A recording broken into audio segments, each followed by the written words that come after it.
நல்லது. இந்த நாளில் நாங்கள் பேசப் போகின்ற விடயம் பாபிலோனிய சிறை இருப்புக்கு பிறகு அவர்கள் மீண்டும் வந்த சந்தர்ப்பத்தை குறித்து பார்க்க போகின்றோம்.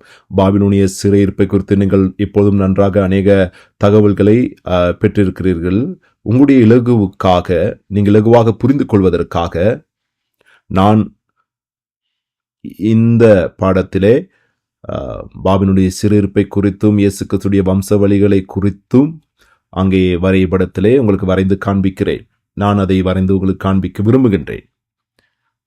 மத்தேயு புத்தகத்திலே இயேசு கிறிஸ்துவின் வம்சவழிகளை குறித்து நீங்கள் நன்றாக அறிந்திருக்கின்றீர்கள். ஞாபகம் வைத்துக் கொள்ளுங்கள். இவை அனைத்து தகவல்களும் மீட்பின் சரித்திரத்தின் புத்தகத்தில் உள்ளடங்கப்பட்டிருக்கிறது. அதை நீங்கள் பார்க்க முடியும். இந்த இடத்துல இருக்கின்றது அந்த புத்தகங்கள், அவைகளில் அது உள்ளடக்கப்பட்டிருக்கிறது. அந்த தகவல்கள் அதை எடுத்து நீங்கள் பயன்படுத்த முடியும் அதிகமான அறிவை பெற்றுக்கொள்வதற்காக. மத்தேயு புத்தகத்தில் நாங்கள் பார்க்கின்றோம், விசேஷமாக முதலாவது ஆரம்பம் ஆபிரகாமில் ஆரம்பிக்கிறது. அது மத்தேயு புத்தகம் 1வது அதிகாரத்தில் 1 14 வசனம் வரைக்கும் பார்க்கின்றோம். அந்த இடத்திலே நாம் பார்க்கின்றோம், அங்கே அநேக கட்டங்களை குறித்து பார்க்கிறோம். 1வது கட்டத்தை பார்க்கிறோம், ஆபிரகாமில் ஆரம்பிக்கிறது. அது நிறைவு பெறுவது தாவீது ராஜாவில். நாம் பார்க்கும்போது அவருடைய வருஷங்களை பார்க்கும்போது தாவீது ராஜா கிறிஸ்துக்கு முன் 1003 ஆபிரகாம் 2166. இதுதான் முதலாவது கட்டமாய் இருக்கின்றது. 2வது கட்டம் அது நிறைவு பெறுவது, அது கிறிஸ்துக்கு முன் 597 பாபிலோனிய சிறையிருப்புக்கு போன பிறகு, பாபிலோனிய சிறையிருப்பின் போது. இதுதான் 2வது கட்டமாய் இருக்கின்றது. 3வது காலகட்டம் பார்க்கும்போது அது இயேசு கிறிஸ்துவின் வருகை, கிறிஸ்துக்கு முன் 4. நான் உங்களோடு கூட விசேஷமான பிரதானமான 4 காரியங்களை பேச விரும்புகிறேன்.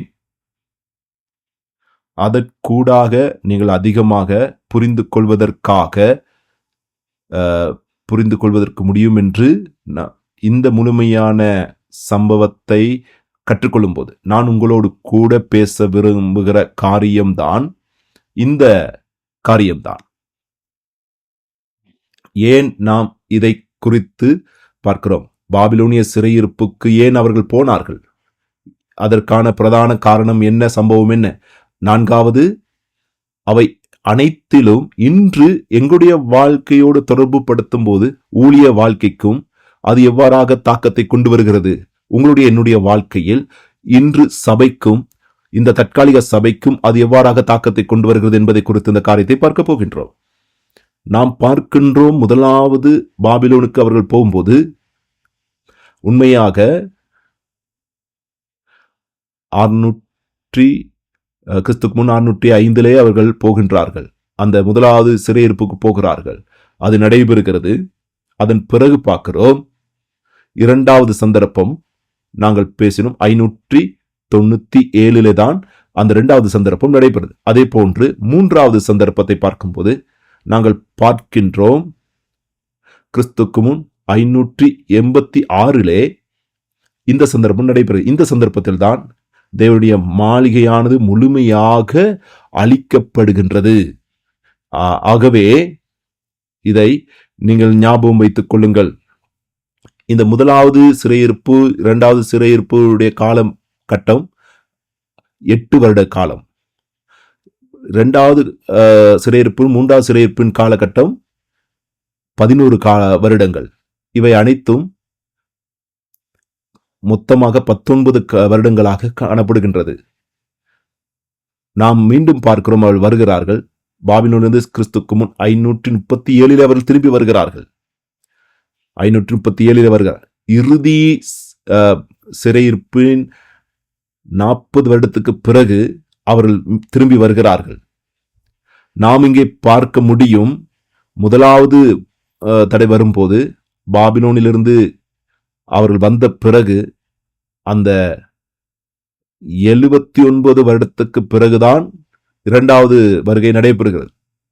மீண்டும் 2வது வருகை வரும்போது பாபிலோனிலிருந்து வரும் பொழுது அந்த சம்பவம் நடைபெறுகிறது. அதன் பிறகு பார்க்கின்றோம் 3வது கடைசி இறுதி பயணம் கிறிஸ்துக்கு முன் 447 அவர்கள் மீண்டும் தேசத்துக்குள் வருகிறார்கள். இதுதான் எங்களுக்கு மிக முக்கியமான காரியமாக காணப்படுகிறது. இதை நாங்கள் வட்டமிட்டு இதை மிக தெளிவாக பார்ப்பதற்கு ஏதுவாக இதை வைத்துக் கொள்ள வேண்டும். உண்மையாகவே நாம் பார்க்க வேண்டும், ஏன் அவர்கள் சிறை இருப்புக்குள்ளானார்கள், ஏன் பாபிலோனுக்கு அடிமைகளாக கொண்டு போகப்பட்டார்கள். வேதாகமத்துக்கூடாக நாங்கள் இதை பார்க்க முடியும். எரேமியா புத்தகத்திலே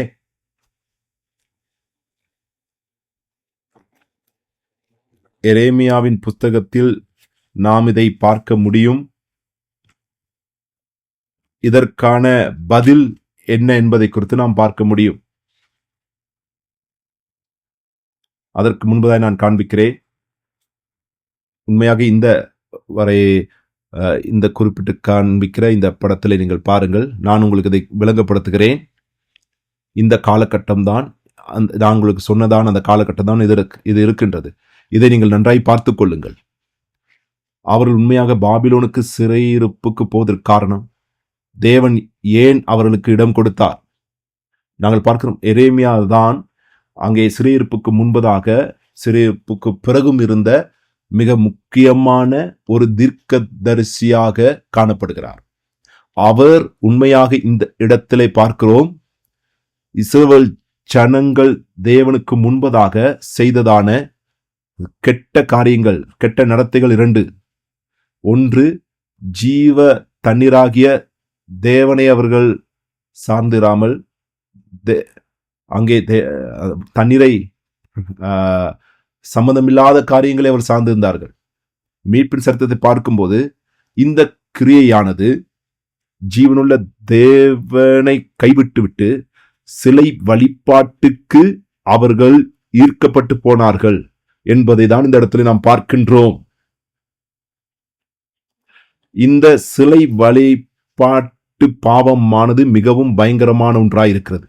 உங்களுக்கு ஞாபகம் இருக்கிறதா? தேவன் உண்மையாக அங்கே அவர்களை எச்சரித்தார். இந்த பாவ நமஸ்காரத்தை, இந்த சிலை வழிபாட்டை குறித்து அவர்கள் எகிப்திலிருந்து கானான் தேசத்தை நோக்கி அவர்கள் போகிற சந்தர்ப்பத்தில் கிறிஸ்துக்கு முன் 1446 அவர்கள் சீனாய் மலை அண்டையில வரும்பொழுது அவர்கள் 1 வருடம் அங்கே தங்கியிருக்கிறார்கள். அங்கே சீனாயின் உடன்படிக்கை, அங்கே அவளுக்கு உடன்படிக்கை கொடுக்கப்படுகிறது. என்னையன்றி உனக்கு வேறு ஒரு தேவன் இருக்க வேண்டாம், வேற ஒன்றையும் அதற்கு சமமாக உண்டாக்க வேண்டாம் என்று நாம் இங்கே பார்க்கிறோம். எரேமியா இந்த இடத்துல சொல்கிற பிரகாரம் அவர்கள் அதை மறந்தவர்களாக அவர்கள் தேவனுடைய நாமத்தை கரைப்படுத்துவதை, துக்கப்படுத்துவதை பார்க்கும். அவர்கள் தேவர்களை உண்டு பண்ணி அந்த தேவர்களை அந்த தங்கள் கைகளினாலே அவைகளை உண்டாக்கி அதை நமஸ்கரித்தார்கள், பணிந்து கொண்டார் என்று பார்க்கிறோம். அது மாத்திரமல்ல, பயங்கரமான விடயம் என்னவென்றால், அதுதான் யூதா தேசத்தில் எல்லா நகரத்திலும் எல்லா வீதிகளிலும் அந்த தேவதைகளுடைய ரூபங்களை, சிலைகளை உண்டு பண்ணி அதை நமஸ்கரித்தார்கள். எல்லா நகரத்துக்கும் அந்த நகரங்களுக்கு சொந்தமான தெய்வங்கள் என்று சொல்லி அவர்கள் விக்கிரகங்களை உண்டு பண்ணினார்கள்.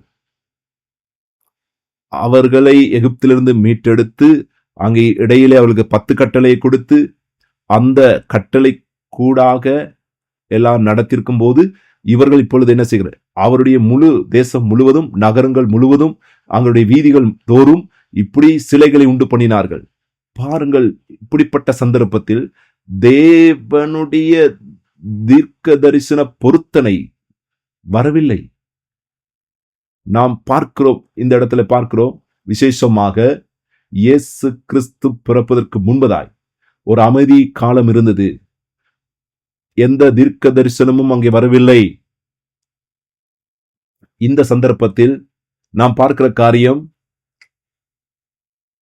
இவை அனைத்து தகவல்களும் இந்த புத்தகத்திலே அது உள்ளடக்கப்பட்டு இருக்கிறது.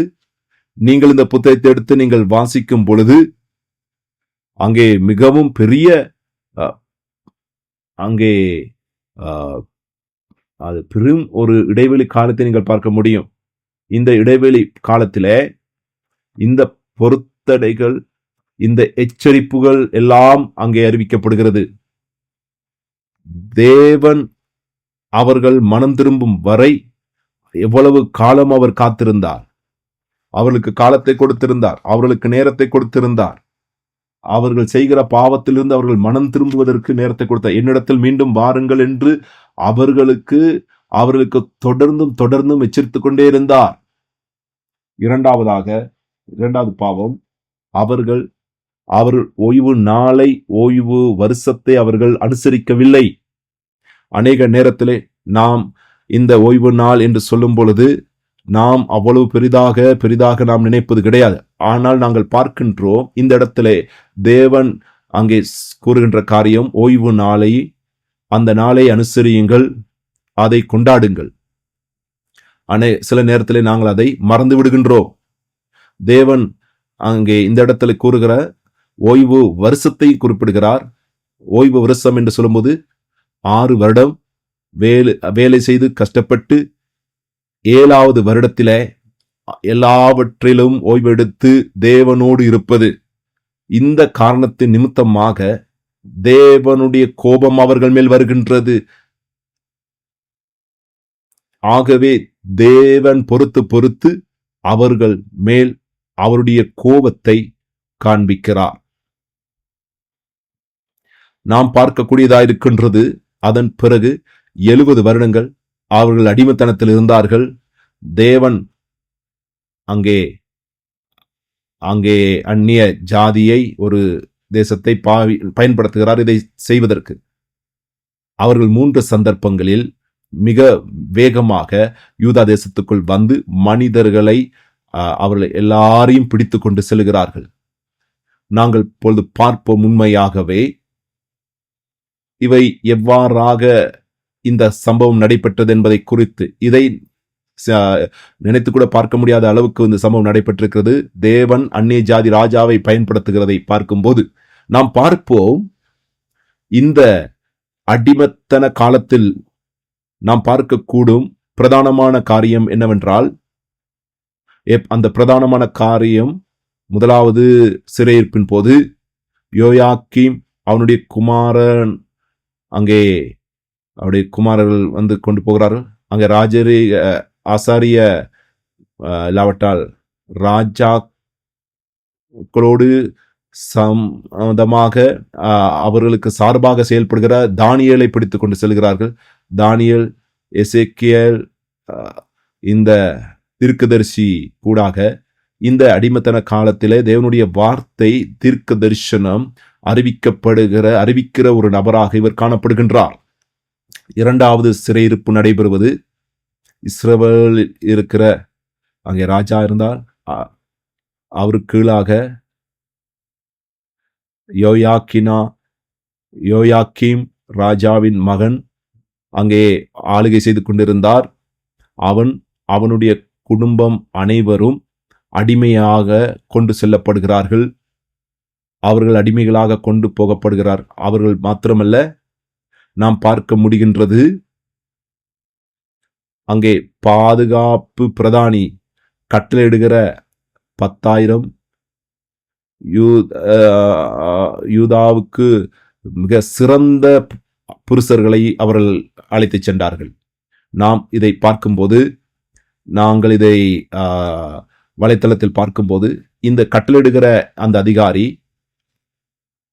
ஒருவன் அங்கே, அதாவது 200 வீரர்களுக்கு கட்டளையிடுகிறவன்.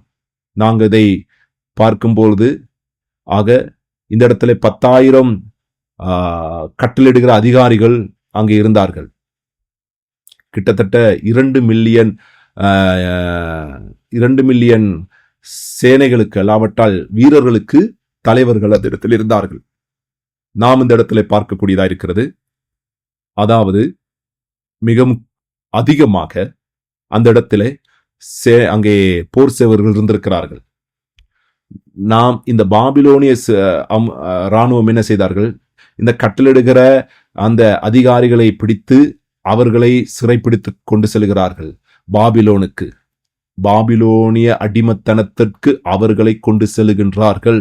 அதை போன்று நாம் இந்த இடத்துல பார்க்க முடிகின்றது.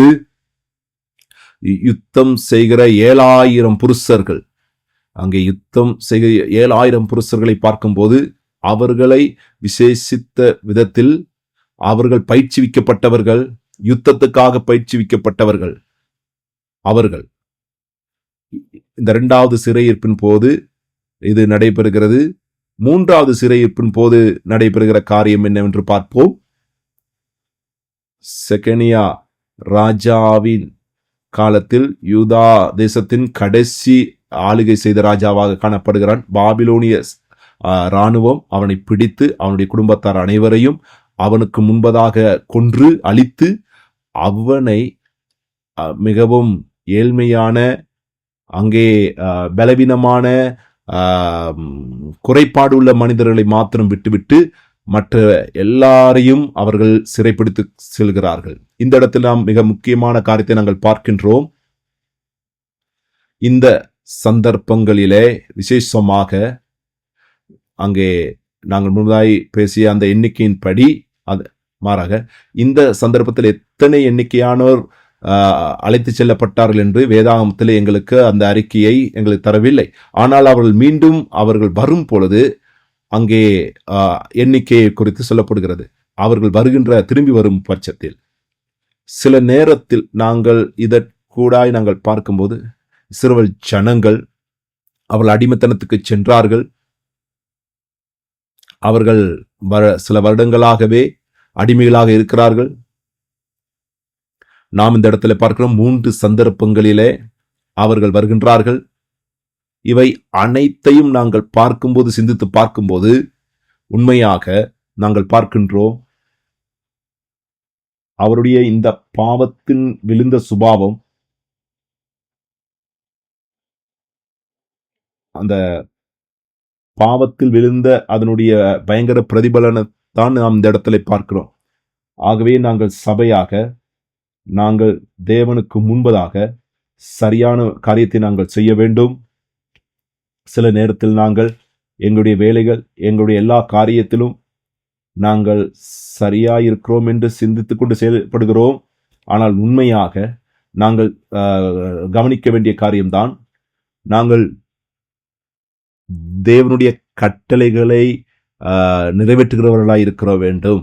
இந்த இஸ்ரவேல் ஜனங்கள் நாம் பார்க்கிறோம், அவர்கள் அடிமைத்தனத்துக்கு போவதற்கு காரணமாய் இருந்தது இந்த காரியங்கள். இவர்கள் சிறைப்பட்டு போவதற்கு அதில் நாம் காண்கிற காரியம், மேலான அதிகாரிகள் அழைத்து செல்லப்படுகிற ராஜாக்கள், விசேஷித்த மனிதர்கள், நபர்கள், பாதுகாவலர்கள், அங்கே பலவான்கள், அங்கே ஐஸ்வர்யவான்கள், இவர்கள் எல்லாரும் அழைத்து செல்லப்படும். இதை நீங்கள் எப்படி பார்க்கிறீர்கள்?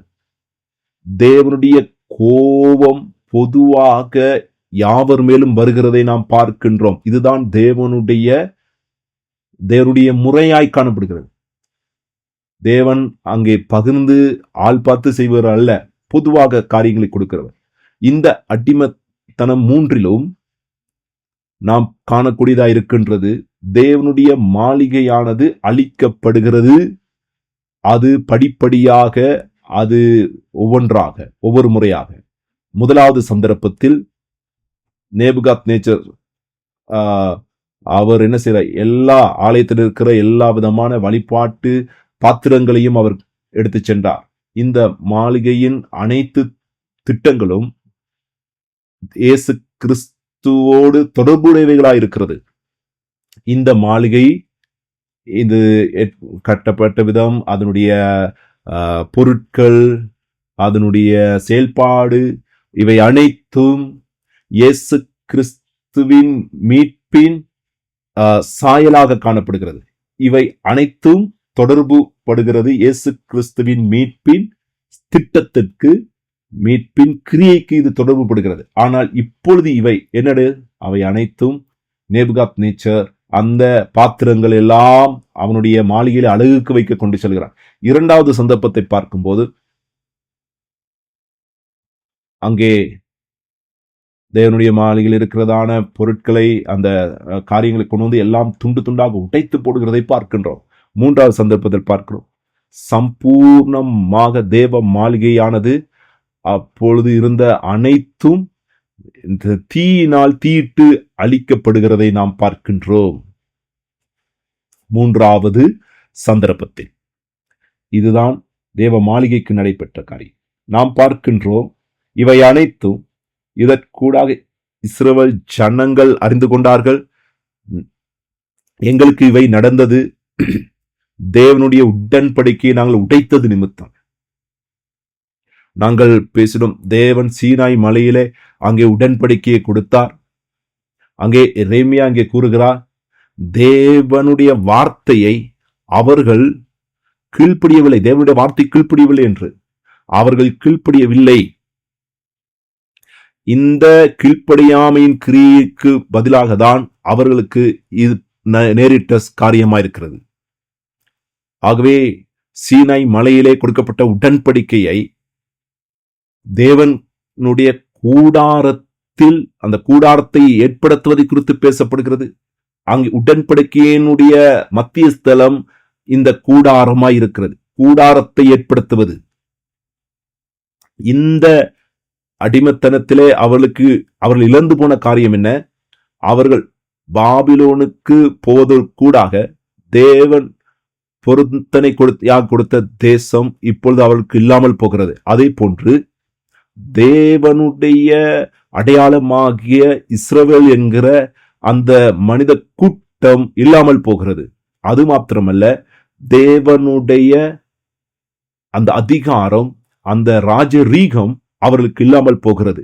ஏனென்றால் தேவ மாளிகையானது அழிக்கப்பட்டது நிமித்தமாக தேவனுடைய ராஜரீகம் அவர்களுக்கு இல்லாமல் போகிறது. தேவனுடைய மாளிகையானது அது எதை அர்த்தப்படுத்துகிறது? தேவனுடைய கட்டளை அங்கு இருக்கிறது. சீனாயில்தான் முதல் தடவையாக கூடாரத்தை ஸ்தாபிக்கப்படுகிறது. அங்கே தேவன் கூறுகிறார், அவருடைய மகிமை அங்கே வரும் பொழுது அவர் தீர்மானம் எடுத்தார், இஸ்ரவேல் ஜனங்களோடு வாசம் பண்ணுவதற்கு தேவன் பிரியப்பட்டார். அந்த மாளிகையானது தேவனுடைய கண்கள், தேவனுடைய தலையாக, தேவனுடைய இருதயமாக, தேவனுடைய நாமம் அந்த இடத்திலே போடப்பட்டிருந்தது. அந்த தேவ மாளிகையிலே நாம் இந்த இடத்துல பார்க்கிறோம், தேவன் அவருடைய ஜனங்களோடு அவர் வாசம் செய்த விதம் இந்த மாளிகையை அடிப்படையாக கொண்டு, இந்த மாளிகையை கூடாகத்தான் தான் ஜனங்களோடு வாசம் பண்ணுவதை அவர் அடையாளப்படுத்துகிறார்.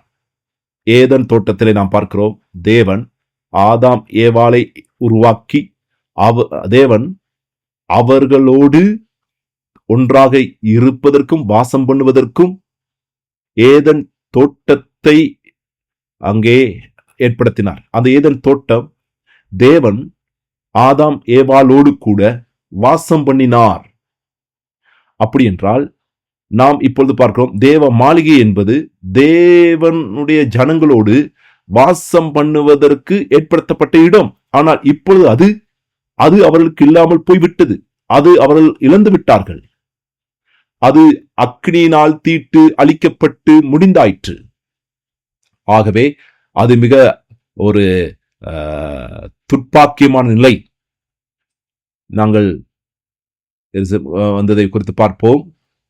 இஸ்ரவேல் ஜனங்கள் அங்கே நாங்கள் பார்க்கிறோம், தேவனுடைய சதாகால உடன்படிக்கையானது தேவ மாளிகை நிமித்தம் தேவன் அவருடைய தீர்க்கதரிசிகளுக்கு கூடாக சொன்ன காரியங்களை தன்னுடைய வார்த்தை அறிவித்தார். அதை ஞாபகப்படுத்தினார்.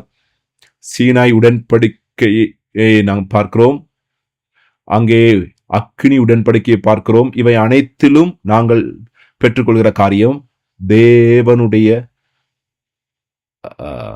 தேவனுடைய அடையாளம். தாவீதுடைய மகனாகிய சாலமோன் சொல்லுகிறார், நீ என்னுடைய வார்த்தை கீழ்ப்படிந்தால் உன்னுடைய சிங்காசனம் சதாகாலங்களும் நிலைத்திருக்கும் என்று தேவன் கூறுகிறார். இது வரப்போகிற இயேசு கிறிஸ்துவை குறித்துதான் அந்த இடத்துல பேசப்படுகிறது. அதே போல் நாம் பார்க்கிறோம், அந்த வந்த பிற்பாடு தாக்கத்தை ஏற்படுத்துகிற காரியம் என்ன? எரேமியா, எசேக்கியேல் கேன தீர்க்கதரிசிகள், இந்த தீர்க்கதரிசிகளுடைய தீர்க்க தரிசனம் நிறைவேற்றப்படும் படியாக கோரேஸ் ராஜாவுக்கு கீழாக 70 வருட அடிமத்தன காலம் முடிந்து இஸ்ரவேல் ஜனங்கள் எருசலேமுக்கு திரும்பி வருகின்றார்கள். நாம் பார்க்கின்றோம், இந்த கோரேஸ் ராஜாவினுக்கு கீழாக அவர்கள் மீண்டும் தங்கள் தேசமாகிய கானான் தேசத்துக்கு வந்து தேவனுடைய இருதயமாகிய அந்த மாளிகையை அவர்கள் கட்டியெழுப்ப ஆரம்பித்தார்கள். நாம் இங்கே பார்க்கிறோம், இந்த வருகை கூடாக காணக்கூடியதாயிருக்கிற மிக முக்கியமான காரியம் என்னவென்றாயிருக்கிறது. விசேஷமாய் நாம் பார்க்கிறோம், முதலாவது வருகையானது நடைபெறுவது கோரேஸ் ராஜாவின் காலத்தில். உண்மையாக நாம் பார்க்கக்கூடியதாய் இருக்கிறது, தேவன் உலக அரசியல் காரியங்களுக்கூடாக அந்நிய ஜாதியான ஒரு ராஜாவை பயன்படுத்தி அவருடைய நோக்கத்தை நிறைவேற்றுகிறதை நாம் பார்க்கின்றோம். இந்த சம்பவத்துக்கூடாக நாம் முதலாவது வந்ததான அந்த குழுவினரை பார்க்கும்போது, அவர்கள் தலைவர்களாக நாங்கள் பார்க்கும்போது நாம் இதை பார்க்கக்கூடியதா இருக்கிறது. செருபாபேல் யூதா தேசத்தின் அதிபதிகளாகிய அவர்கள் வருகிறார்கள் பார்க்கிறோம். அங்கே யோசுவா வருகிறான், அந்த பிரதான ஆசாரியன். நாம் இந்த இடத்துல பேசுகின்றோம், அடிமைத்தனத்தில் சிறையிருப்பில் நடந்த பாபிலோனுக்கு போன சந்தர்ப்பத்தில் அங்கே கட்டளிடுகிற 10,000 அதிகாரிகள் இருந்தார்கள். அவங்க 2,00,000க்கும் அதிகமான ஜனங்கள் இருந்திருப்பார்கள். ஆனால் இந்த இடத்துல நாம் பார்க்கின்றோம், இந்த எண்ணிக்கையிலே எத்தனை பேர் மீண்டும் திரும்பி வந்தார்கள். நாங்கள் பார்க்கிறோம், இந்த முதலாவது வருகையில் போது நாங்கள் பார்க்கிறோம் 49,000 இல்லாவிட்டால் 50,000 பேர் போன்ற மக்கள் தான் வந்தார்கள். அடுத்து நாங்கள் இரண்டாவது கட்டத்திலே பார்க்கிறோம், கிறிஸ்துக்கும் 458 பார்க்கிறோம். அங்கே தஸ் ராஜாவினுடைய நாட்களிலே 7வது வருஷத்திலே வந்த எஸ்ரா, அவன் ஒரு ஆசாரியன், அவன் ஒரு தலைவன். மனிதர்கள் 1775 பேர் வந்திருக்கிறார்கள். மூன்றாவது கட்டத்தில் பார்க்கிறோம், கிறிஸ்துக்கு முன் 444 அர்தாஸ்தா ராஜாவின் நாட்கள் 30வது வருஷத்தில் நெகேமியா அங்கே ஆளுநரோடு கூட வருகிறான். பிரதான ஒரு கூட்டம் அங்கே ஜனங்கள் வரவில்லை. நெகேமியாவோடு ஒரு கூட்டம் தான் வந்திருக்கிறார்கள், சிறு கூட்டம். இப்போது நாங்கள் பார்ப்போம், அங்கே மறுபடியும் அவர்கள் வந்த சந்தர்ப்பத்திலே அவர்கள் எந்த விதத்திலே தேவ மாளிகையின் காரியங்களை வேலைகளை செய்தார்கள் என்பதை குறித்து. ஏனென்றால் அது மிக முக்கியமாக காணப்படுகின்றது. தேவனுடைய இருதயமாகிய தேவனுடைய மாளிகை. முதலாவது சந்தர்ப்பத்தில் பார்க்கும், செருபாபேல் அவர்கள் வந்து கிறிஸ்துக்கு முன் 536 தேவ மாளிகையின் வேலையை ஆரம்பிக்கிறார்கள். அதை ஆரம்பித்த போது அநேக எதிர்ப்புகள் வருகின்றது. இந்த மாளிகை கட்டுவதை குறித்து இருக்கிற காரியத்தில் அநேக எதிர்ப்புகள் அங்கே வருகிறது. 16 வருடங்கள் வேலைகளை நிறுத்தப்பட்டிருந்தது. அந்த காலத்தில் தீர்க்கதரிசிகளாகிய அவர்கள் வந்து அவர்கள் பேசுகிறார்கள், நீங்கள் ஏன் தேவனுடைய மாளிகையை ஏன் ஆரம்பித்து ஏன் பூஜைகளை செய்வதில்லை என்று அங்கே பேசப்பட்டது. மீண்டும் கிறிஸ்துக்கு முன் 521 அந்த வேலை ஆரம்பிக்கப்படுகின்றது. இந்த எல்லா எதிர்ப்புகள் மத்தியிலும் நாம் பார்க்கின்றோம், தேவ மாளிகையானது 516 அது நிறைவு பெறுகிறது. அது செய்யப்பட்டு நாம் இந்த தேவ மாளிகை செய்யப்படும் பொழுது பார்க்கிறோம், பிரதானமான காரியம் அங்கே எதிர்ப்புகளை பார்க்கிறோம். 3 சந்தர்ப்பங்களிலும் எதிர்ப்புகள் ஒவ்வொன்றாக வர ஆரம்பிக்கிறது. அவைகள் உச்சகட்டத்தை அடைந்தது. இஸ்ரவேல் ஜனங்கள் வாக்குத்தத்தம் பண்ணப்பட்ட தேசத்துக்குள் வந்து தேவனுடைய பொருத்தனின் அடிப்படையில் அவருடைய நமஸ்கார ஸ்தலமாகிய அவருடைய இடத்தை கட்டியெடுக்கும் போது எதிர்ப்புகள் அவர்களை நோக்கி வர ஆரம்பிக்கின்றது. இரண்டாவது வருகையின் போது அங்கே உண்மையா நமஸ்காரத்தை குறித்தும் ஓய்வு நாளை ஏற்படுத்துவதை குறித்து ஏற்படுத்தப்படுகிறது. அவர்கள் பலிகளை செய்வதற்கும் தேவனுடைய உடன்படிக்கைகளை கற்றுக் கொடுக்கிறதை பார்க்கிறோம். மூன்றாவது நெகேமியாவை பார்க்கிறோம். அவர் தேவனுடைய அங்கே ஆலயத்தை சுற்றிலும் இருந்ததான மதிலை, அது உடைந்து போய் இருந்தது, அந்த உடைந்து போன மதிலை அவர் கட்டி தேவனுடைய நமஸ்கார ஸ்தலத்தை, அந்த ஆலயத்தை பரிசுத்தமான இடமாக மாற்றுகிறதை நாம் அந்த இடத்திலே பார்க்கிறோம். இப்படி இந்த வருகை கூடாக நாம் காணக்கூடியதா இருக்குது. மீட்பின் கிரியையானது எப்படிப்பட்டதா இருக்கிறது நாம் பார்க்கிறோம். தேவன் யூதா தேசத்தை பாதுகாத்து, யூதா ஜாதியினரை பாதுகாத்து, அவருடைய சதாகால உடன்படிக்கையை ஏற்படுத்தி தேவ மாளிகை மீண்டும் ஸ்தாபித்து தெய்வீகமான சமூகத்தை அவர்களுக்கு அவர் உறுதிப்படுத்துகிறார். அதை போன்று நாம் பார்க்கும் தேவன் தன்னுடைய வார்த்தையை அனுப்புகின்றார்.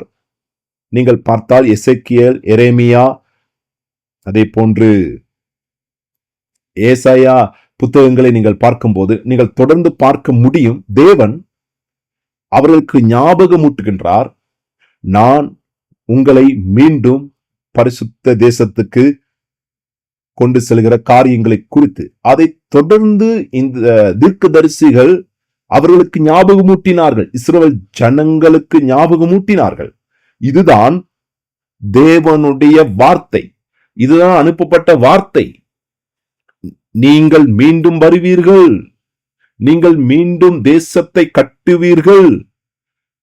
அந்த எதிர்பார்ப்பை கொடுக்கிற வார்த்தை அவர்களுக்கு தேவன் அனுப்பி கொண்டிருந்தார். இவை அனைத்து கூடாக தேவனுடைய உற்சாகமும் அந்த திட்டம் நோக்கமும் அங்கே நாங்கள் காணக்கூடியதா இருக்கிறது. ஆகவே அவருடைய உற்சாகமானது, அது என்ன சொல்ல வேண்டும், இந்த சிறையிருப்பிலும் நாங்கள் பார்க்க முடியும்.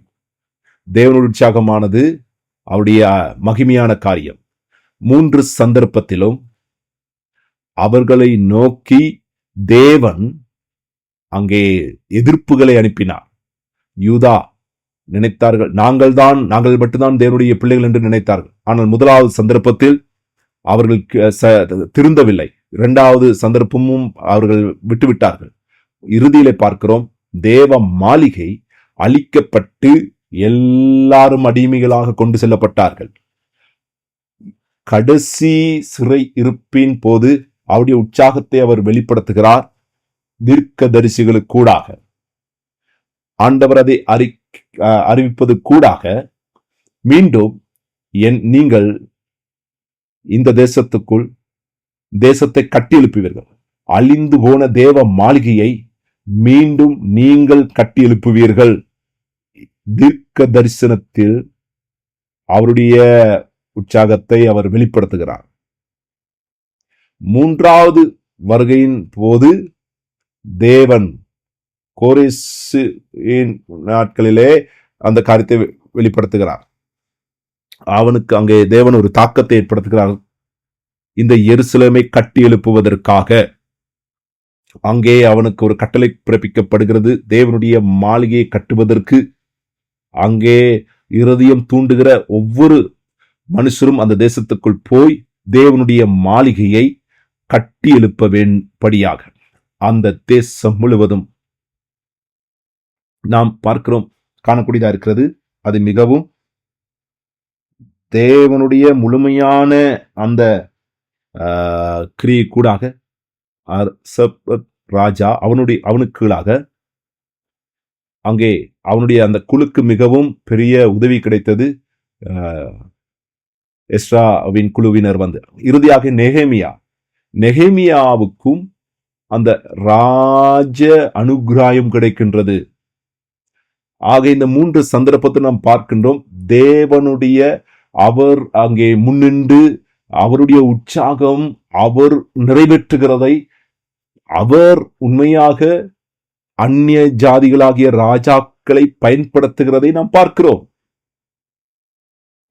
நாங்கள் காணக்கூடியதாய் இருக்கின்றது தேவனுடைய கிருபை கூடாக அவருடைய சபை கட்டப்படுகிறதை பார்க்கிறோம்.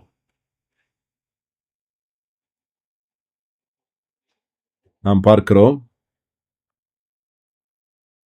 நாம் இந்த இடத்துல பார்க்கிறோம், புத்தகம் 1வது அதிகாரம் 1-4 வரைக்கும் நாங்கள் வாசித்து பார்க்கும் பொழுது நாம் இந்த இடத்துல காணக்கூடியதாக இருக்கின்றது.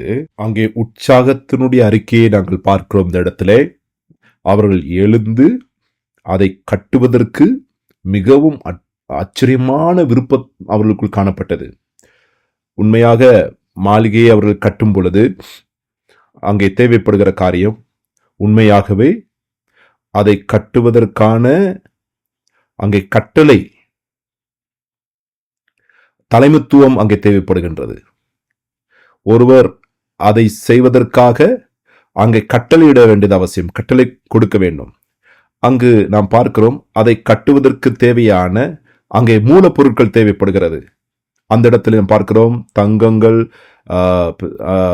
மாணிக்கங்கள், வெள்ளி இவைகள் காணப்படுகிறது, தேவைப்படுகிறது. தேவன் அவை எல்லாவற்றையும் சந்திக்கின்றார். 3வது மனிதர்கள் அங்கே தேவைப்படுது, அதாவது உதவிக்கரங்கள் தேவை. இந்த இடத்துல 49,000 பேர் கொண்ட ஒரு கூட்டம். அதே போல ஆசாரியர்கள் வந்தார்கள். அவர்கள் மிகவும் முக்கியமானவர்கள்.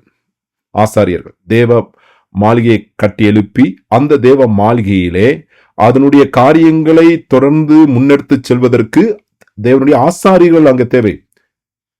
ஆசாரியர்கள் இல்லாமல் அங்கே பலிகளும் ஆராதனைகளும் அந்த மாளிகையின் காரியங்களை செய்ய முடியாது. உண்மையாகவே தேவ மாளிகையினுடைய நமஸ்காரம் ஊழியங்கள் அங்கே ஆரம்பிக்கப்படுகிறது தேவனுடைய கிருபை கூடாக. லேவியர்கள் அங்கே தேவனுடைய மாளிகையின் காரியங்களுக்காக மிகவும் அங்கே கட்டாயமாக தொடர்பு உடையவர்களாக காணப்பட்டார்கள். அவர்கள் உண்மையாக வந்ததான அந்த குழுவிலே லேவியர்களும் அங்கே தொடர்புடையவர்களாக அவருடைய தொடர்பு மிகவும் குறைவாய் காணப்பட்டது. லேவியருடைய பங்களிப்பு மிக குறைவாய் இருந்தது. இந்த இடத்துல நாம் பார்க்கிறோம் எஸ்ராவின் வருகை கூடாக எஸ்ரா கண்ட ஒரு காரியம், புரிந்து கொண்ட ஒரு காரியம், லேவியர்கள் இல்லாமல் இந்த தேவ மாளிகையின் காரியங்களை முன்னோக்கி கொண்டு செல்ல முடியாது என்பதாக. ஆகவே பிரதான ஆசாரியனுடைய கட்டளைக்கு கீழாக இந்த அனைத்து காரியங்களிலும் அங்கே லேவியர்கள் அங்கே பொறுப்புகளுக்குள்ளாக்கப்பட்டார்கள்.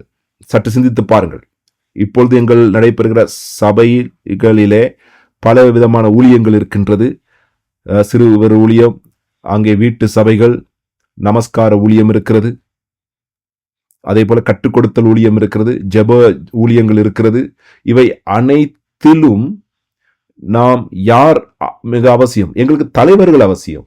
அதே போன்று இந்த யூதர்களுடைய கலாச்சாரத்திலே பார்க்கும் போது நாங்கள் தேவ மாளிகையானது அது உள்ளடக்கப்பட்டிருக்கிற காரியம், லேவியருடைய பலவிதமான ஊழியங்கள் அங்கே காணப்படுகிறது. லேவியர்கள் மிகவும் முக்கியமானவர்களாய் காணப்பட்டார்கள் இந்த இடத்திலே. ஆகவே நாம் இந்த இடத்துல பார்க்கிறோம் லேவியர்கள், மீண்டும் நான் உங்களுக்கு கூற விரும்புகிறேன், அவர்கள் நமஸ்காரத்தை ஏற்படுத்தி கொண்டு செல்வதற்கும் பிரதான ஒத்துழைப்பை கொடுக்கிறவர்கள். அதுதான் தேவ மாளிகையினுடைய மிக விசேஷித்த அடையாளமாய் காணப்படுகிறது. அவர்கள் உண்மையாக அன்றாட வாழ்க்கையிலே பூஜைகளிலே அவருடைய ஒத்துழைப்பை கொடுத்து எஸ்ராவுக்கு கீழ் இருந்த ஜனங்களோடு விழுந்து போன அந்த நமஸ்காரத்தை மீண்டும் கட்டி எழுப்புவதற்கு அவர்கள் ஒரு நல்ல ஒப்பு கொடுத்தலை செய்கிறதை பார்க்கிறோம். நாம் இந்த இடத்துல பார்க்கின்றோம், பல வருடங்களுக்கு பிறகு 2வது வருகையின் போது 2வது வருகையின் கீழ் இந்த இரண்டாவது வருகையானது அவர்கள் கண்ட ஒரு காரியம், இஸ்ரவேல் ஜனங்களுக்குள் பாபிலோனியே இருந்த காலத்தில் நடைபெற்ற சில பாவங்கள் அவருடைய வாழ்க்கையிலே இன்னும் அங்கே நிலைத்திருக்கிறதை பார்க்கிறோம். அங்கே அந்த சிறையிருப்புக்கு பிற்பாடு 70 வருட காலத்துக்குள் அவருடைய வாழ்க்கையில் சில பாவங்கள், சில பழக்கங்கள் அவர்களுக்குள் அவைகளை காணக்கூடியதா இருந்தது. ஆகவே நாம் பார்க்கிறோம், இந்த நமஸ்காரத்தின் நிமித்தம் என்ன நடந்தது, அங்கே உள்ளே மறைந்திருக்கிற காரியங்கள் வெளியிலே வர ஆரம்பிக்கிறது, பாவங்கள். அதன் பிறகு நாங்கள் பார்க்கிறோம், அங்கே தேவன் அவருடைய கிருபை கூடாக கட்டியெழுப்பப்பட்ட மதில். இந்த இடத்தில் நாம் பார்க்கிறோம், இந்த மதில்கள் அது எதை அடையாளப்படுத்துகிறது, அது எதை அர்த்தப்படுத்துகிறது? நாம் பார்க்கிறோம், அந்த மதில்கள் அது உண்மையாக அது அடையாளப்படுத்துகிறது தேவனுடைய தனித்துவம், அங்கே தேவனுக்கு முன்பதாக விழுந்து போன தேவனுடைய ஜனங்களை குறித்த அடையாளத்தை குறித்து, தேவனுடைய ஜனங்களுடைய அடையாளத்தை குறித்து அது காண்பிக்கிறது. விசேஷமாய் நாம் பார்க்கிறோம், எங்களுடைய தேசத்திலும் கூட அங்கே மதில்கள் இருக்கிறது. அங்கே அதற்கு போக முடியும், வர முடியும். அது பழைய ராஜ்யங்களிலே இந்த சுற்றிலும் இந்த மதில்கள் போடப்பட்டிருக்கிறது. இந்த மதில்களில் என்ன செய்யப்படுகிறது, அது ஒரு அடையாளத்தை காண்பிக்கிறது, இந்த மதில்கள் சுற்றிலும் கட்டப்படுவது நிமித்தம். இப்போது சிங்கப்பூரில் நாம் பார்க்கிறோம், அமெரிக்காவின் ஸ்தானாதிபதி ஸ்தலத்தை பார்க்கிறோம். அந்த இடத்துக்கு நீங்கள் போக முடியாது. நீங்கள் அந்த சிங்கப்பூர் நாட்டை சேர்ந்தவராக இருந்தாலும் நீங்கள் அந்த அமெரிக்கா காரியாலயத்துக்கு நீங்கள் போக முடியாது. ஏனென்றால் அந்த இடத்துல அமெரிக்காவினருடைய அடையாளம் அங்கே இருக்கிறது. அதே போல தேவனுடைய அடையாளமானது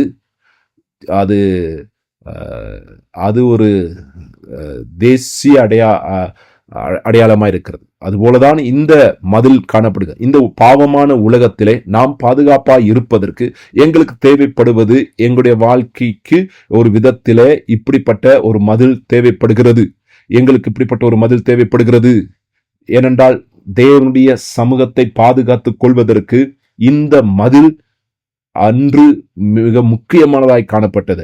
ஆகவே தான் அந்த மாளிகை சுற்றிலும் இப்படிப்பட்ட ஒரு மதிலை கட்டியெழுப்ப வேண்டிய தீர்மானிக்கப்பட்டது. எசேக்கியேல் இந்த மதிலை குறித்து 8வது அதிகாரத்தில் அவர் பேசுகிறார். இந்த மதில் இல்லாதது நிமித்தம் ஏற்படுகிற அழிவுகள், நஷ்டங்களை அவர் சுட்டி காட்டுகிறார்.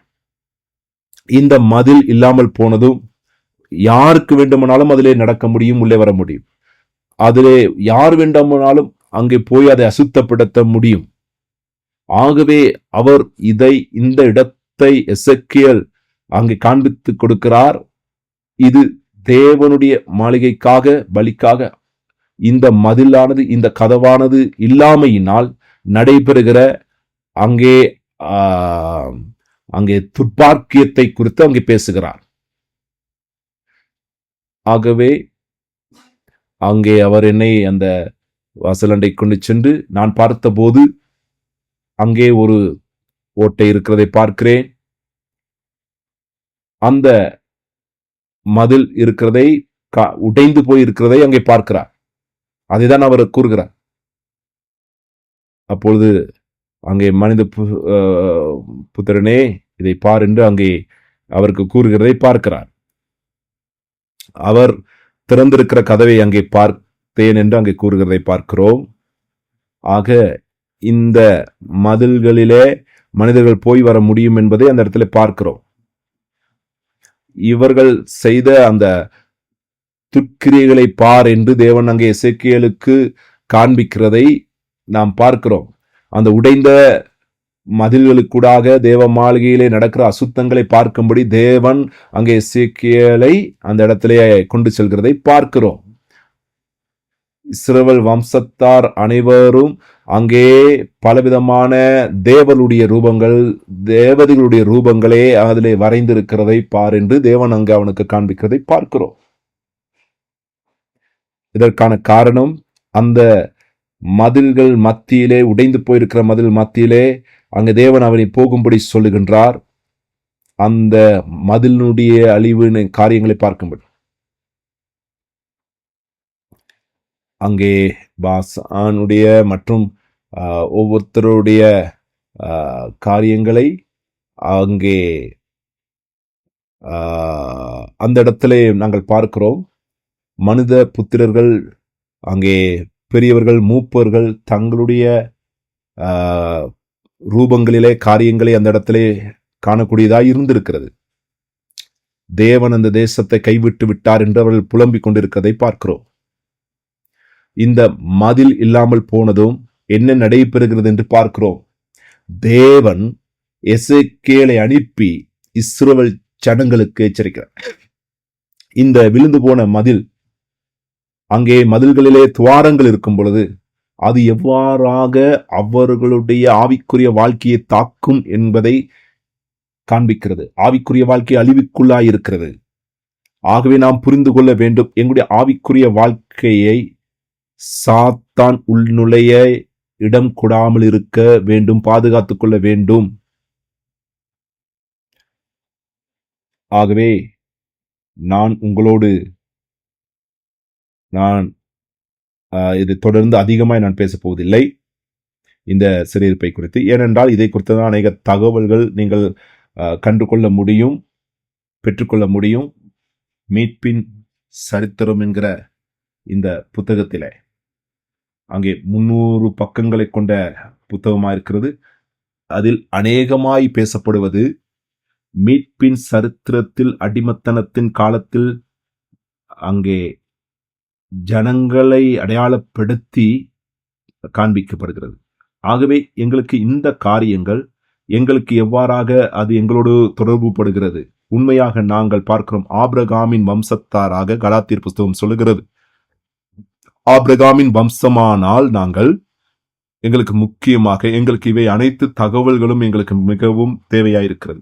ஆபிரகாமின் ஆரம்பத்தோடு கூட தாவீது, அதன் பிறகு பார்க்கிறோம் யூதா தேசம், அங்கே இருக்கிற எல்லா நபர்களும், அங்கு நடைபெற்ற எல்லா சம்பவங்களும் எங்களுடைய வாழ்க்கைக்கு மிக முக்கியமாய் இருக்கிறது. நீங்கள் அறிவீர்களா, தாவீது ராஜாவுக்கு பிறகு நாம் பார்க்கிறோம், தாவீது ராஜாவுக்கு பிறகு சாலமோன் ராஜா, அவனுடைய மகன் கிறிஸ்துக்கு முன் 950 அங்கே தேசத்தை அங்கே பெற்றுக்கொள்கிறான். அவனுக்கு பிறகு தேசம் என்ன நடைபெறுகிறது? 2ஆக பிரிகிறது. தேசம் 2ஆக பிரிந்து வடராஜ்யம் தென் ராஜ்யமாக அது பிரிக்கப்படுகிறது. இஸ்ரவேலர் யூதா தேசம் என்று பிரிக்கப்படுகிறது. ஆனாலும் நாங்கள் பார்க்கிறோம், தேவனுடைய உடன்படிக்கை, தேவனுடைய உடன்படிக்கை யூதா தேசத்தோடு இருந்த அந்த தேசத்தை குறித்துதான் அந்த காலத்தில் நான் உங்களுக்கு காண்பிக்கிறேன். இவை அனைத்தும் யூதா தேசத்தின் நபர்களாயிருக்கிறார்கள். தேவனுடைய பிள்ளைகளாக அவர்கள் யூதா தேச, அவர்கள் தேவனோடு வட திசையில் இருந்தாலும் அவர்கள் தேவனோடு சரியா தொடர்பு இருக்கவில்லை. அங்கே வடராஜ்யம் அங்கே அசிரியரால் சிறைப்பட்டு போகிறதை பார்க்கிறோம். பிறகு அவர்கள் தேவனுடைய பிள்ளைகளாக இருந்தும் தேவனுக்கு கீழ்ப்படியாமல் இருந்தார்கள். ஆகவே அவர்களுக்கு மீண்டும் வருவதற்கு வாய்ப்பு இருக்கவில்லை. எங்களுடைய வாழ்க்கையிலே நாங்கள் தேவனுடைய பிள்ளைகளாக இருக்கலாம், நாங்கள் ஊழியம் செய்கிறோம், நாங்கள் எல்லாம் செய்கிறோம். ஆனால் நாங்கள் தேவனுக்கு கீழ்ப்படியாவிட்டால் எங்களுக்கும் நடைபெறுவது இதுதான். அங்கே வடராஜ்யத்துக்கு ஏற்பட்டதுதான் எங்களுக்கும் நடைபெறும். ஆகவே அடுத்து நாங்கள் பார்ப்போம், ஏன் எங்களுக்கு இந்த சரித்திரம் தேவைப்படுகிறது. நாம் பார்க்கிறோம், இந்த அனைத்து சரித்திரத்தின் குறிப்புகளிலே தேவ மாளிகையை பார்க்கிறோம். நீங்களும் நானும் தேவனுடைய மாளிகையாயிருக்கின்றோம். அந்த சரித்திரம் எங்களுக்கு தேவைப்படுகிறது. தேவ மாளிகையில் நடந்த சரித்திரம் எங்களுக்கு தேவைப்படுகிறது. நாம் பார்க்கின்றோம், அதை போன்று நாம் பார்க்கும்போது நாங்கள் இயேசு கிறிஸ்துவை எதிர்பார்த்து கொண்டிருக்கிற ஜனம், நாம் அந்த சரித்திரத்திலே மெசியாவை எதிர்பார்க்கப்பட்டது இஸ்ரவேல் ஜனங்கள், ஆபிரகாமின் வம்சத்தார். இப்பொழுது இயேசு கிறிஸ்துவின் 2ஆம் வருகையை நாங்கள் இப்பொழுது எதிர்பார்த்து கொண்டிருக்கிற ஜனம். இந்த இடத்திலே வெளிப்படத்தில் 22:2-3 வசனங்களை நீங்கள் பார்க்கும் போது, வெளிப்படத்தில் 21 அதிகாரம் 2-3 வசனங்கள், யோவானாகிய நான் புதிய எருசலேமாகிய பரிசுத்த நகரத்தை தேவனுடையத்தினின்று பரலோகத்தை விட்டு இறங்கி வர கண்டேன். அது தன் புருஷனுக்காக அலங்கரிக்கப்பட்ட மணவாட்டியைப் போல ஆயத்தமாக்கப்பட்டிருந்தது. மேலும் பரலோகத்திலிருந்து உண்டான ஒரு பெருஞ்சத்தத்தை கேட்டேன். அது இதோ, மனுஷரிடத்திலே தேவனுடைய வாசஸ்தலம் இருக்கிறது, அவரிடத்திலே அவர் வாசமாய் இருப்பார், அவர்களும் அவருடைய ஜனமாய் இருப்பார்கள், தேவன் தாமே அவர்களோடு கூட இருந்து அவர்களுடைய தேவனாய் இருப்பார் என்று சொல். இயேசு கிறிஸ்து வரும்பொழுது இந்த புதிய எருசலேமானது, தேவ மாளிகையானது அங்கே பூமிக்கு வருகிறதை பார்க்கிறோம். ஆகவே நீங்களும் நானும் இந்த புதிய எருசலேமிலே இருக்க போகின்றோம். அதிலே நாங்கள் வாசம் பண்ண போகிறோம். மற்ற எல்லா கோத்திரத்தோடும் கூட நாங்கள் வாழ போகின்றோம். நாங்கள் பார்க்கிறோம், விசேஷமாக மேசியாவானவர் அவருடைய வருகையின் போது எஸ்ரா முதல் வார்த்தையிலே அவர் சொல்லுகிறார், மேசியா வருவதற்கு முன்பதாக எஸ்ரா வார்த்தையை கட்டியெழுப்புகிறார், வார்த்தையினால் மனிதர்களை கட்டியெழுப்புகிறார். நாம் பார்க்கின்றோம், அதுபோன்று இயேசு கிறிஸ்துவின் வருகையை நாங்கள் எதிர்பார்த்து கொண்டிருக்கிற ஜனங்கள். அப்படி என்றால் எங்களுக்கும் ஒரு பொறுப்பு இருக்கின்றது. எஸ்ராவை போன்று மனிதர்களை வார்த்தை கூடாக கட்டியெழுப்புவது, வார்த்தையிலே அவளை மறுசீரமைப்பது, அது எங்களுக்கு இருக்கிற பாரிய பொறுப்பாக இருக்கிறது என்பதை மறந்துவிடக் கூடாது. ஆகவே உங்களுக்கு இந்த புத்தகத்தை நீங்கள் எடுத்து வாசிக்கும் போது நீங்கள் காண முடியும், இந்த காலத்தில் இருந்த தீர்க்கதரிசிகள், அவருடைய ஊழியங்கள், அவர்கள் அது எவ்வாறாக இருந்தது, அவர்கள் என்ன ஊழியம் செய்தார்கள் என்பதை குறித்து, எஸ்ராவினுடைய சேவை எப்படி இருந்தது என்பதை நீங்கள் சரித்திரத்திலே பார்க்க முடியும். அவர் செய்த அந்த சேவை எவ்வளவு அலங்காரமானதாய் இருந்தது என்பதை குறித்து உள்ளடக்கப்பட்டிருக்கிற காரியத்தை நீங்கள் பார்க்க முடியும். ஆகவே இது மிக முக்கியமான புத்தகமாய் காணப்படுகின்றது. இறுதியாக நாம் பார்க்க போகின்றோம், உண்மையாகவே தேவனுடைய வார்த்தை அது முழுமையான ஒரு ஒன்றாயிருக்கிறது. ஏனென்றால் தேவன் கூறுகிறார், யூதர்கள் உண்மையாக 70 வருடங்கள் அடிமத்தனத்திலிருந்து அவர்கள் மீண்டும் தேசத்துக்குள் அவர்கள் வரும் பொழுது அது மீண்டும் கட்டியெழுப்பப்படுகிறது. இந்த 70 வருட காலத்தை எப்படி நாம் கணக்கிடுவது? நாம் பார்க்க முடியும். நீங்கள் பார்க்கிறீர்கள், தேவ மாளிகை விழுந்து போனது கிறிஸ்துக்கு முன் 586. தேவ மாளிகை ஆரம்பிக்கப்படுகிறது 516. இது இரண்டையும் 70ஆக நாங்கள் இணைக்க முடிகிறது. ஆகவே 605 முடிவு அங்கே வருகிறது. அங்கே முதலாவது குழுவினர் வருகிறார்கள், 516 வருகிறார்கள். நாம் இதை குறைத்து பார்க்கும்போது இது இரண்டையும் அங்கே குறிப்பாக நாம் பார்த்தால் 69 வருடங்கள். இதனுடைய இரண்டுடைய பூரணம் 70 வருட காலங்களை கணிக்க முடிகின்றது. ஆகவே இந்த சம்பவத்தில் நாம் காணக்கூடியதாக இருக்கிறது, தேவனுடைய மீட்பின் திட்டத்தின் உடன்படிக்கையில் நடந்த சம்பவங்கள். இதை இயேசு கிறிஸ்து கூடாக நமக்குள் இன்று எங்களுடைய வாழ்க்கையில் நடைபெறுகிறது. ஆக தேவனுக்கு நன்றி செலுத்துகிறேன். இந்த சரித்திரத்துக்கூடாக தேவன் கிரியை செய்தது போல எங்களுடைய வாழ்க்கையிலும் தேவன் கிரியை செய்வாராக. இந்த தற்காலத்திலே அவருக்கே எல்லா கன மகிமையும்